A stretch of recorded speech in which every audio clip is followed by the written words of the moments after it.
Let me just hang on. I'm sorry. Let me double check on the address before we go any further. Because I think it's Norfolk Street. Yeah. Okay. At about 11:30 last night, we got a call about a domestic situation on Norfolk Street North in St. Petersburg.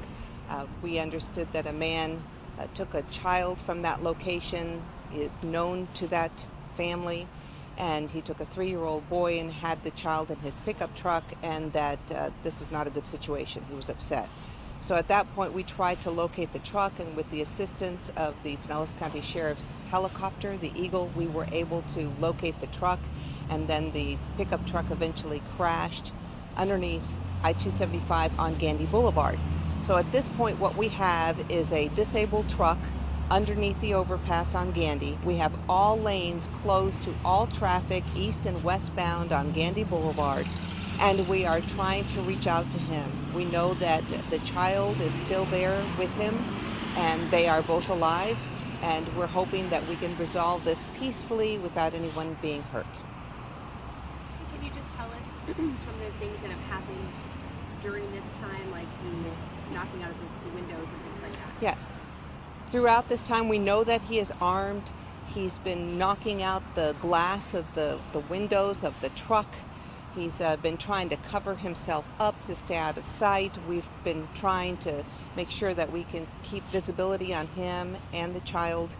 And at this point, we are just trying to make sure we can get this resolved, make sure we can get that child back to his family safely, and hopefully this will all end peacefully. Describe the teams and just the manpower you have out here today. We have a significant manpower out here right now. Initially, we had the Pinellas Sheriff's Office assisting us. Pinellas Park Police is also assisting us with blocking traffic. This is about to get very, very busy out here on Gandy Boulevard this morning. And we have our SWAT team out here that's been called up, as well as our team of negotiators.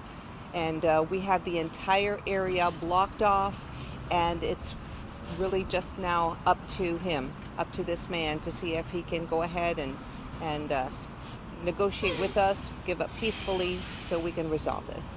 How could the general public help in assisting you guys today? This morning, we know how busy traffic gets on Gandy Boulevard right there at the approach of 275. So we're asking everyone to try to take an alternate route, try to avoid the area this morning until we can give you the all clear, because we are keeping these lanes closed down until we can get this resolved with them. I know that when you have negotiators on scene, obviously the goal is for everyone to come out alive, but can you just speak to the importance of this situation with there being a young child inside and a family that's waiting for this child? Yeah. This is extremely concerning whenever you have someone who has a child with them, and we know he is armed. We know he's been acting erratically throughout the night and early morning. So this is a big concern for us. Again, all we want to do is make sure we can get that child out safely, back to his family, and we can get this situation resolved peacefully without anyone being hurt.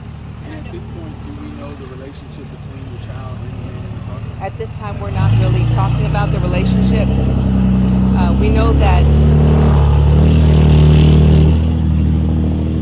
that he is known to the family, and he is not a stranger. This was not a random act. This began as some sort of a domestic argument or incident inside a home.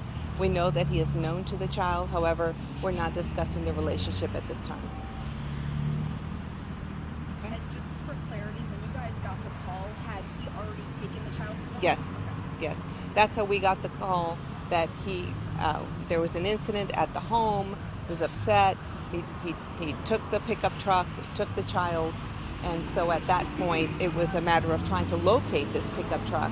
And he did drive around the city for a little while, and then with the assistance of the Eagle and the Sheriff's Office, we were able to find him and locate him, but by that time he'd already crashed into a barricade there. There's some construction going on at that location, and he's disabled right now. The vehicle's disabled. It's an old pickup truck, and he's sitting there underneath the overpass, and we're just hoping to resolve this. And I know you guys have like a robot out on the scene. Is that kind of helping you guys keep eyes on what's going on inside of that truck? Yes, we have deployed our robot and Spot And this is a robot that kind of looks like a dog, so it's mobile. It can traverse the terrain because it's a median with dirt. It's a kind of a construction area with some construction materials and such around the pickup truck. So it has been useful in being able to at least get us closer. We're hoping that we can use it to assist us in negotiations as well. Are you able to talk about some of the negotiation tactics? At this point, this is something that we've been trying to establish with them. So that's all I can say right now. That's our attempt. That's our hope that we can negotiate this with him and end this peacefully without anyone getting hurt and then get that child home peacefully. Okay? Thank you. Okay. Thank you, Armando. Mm-hmm.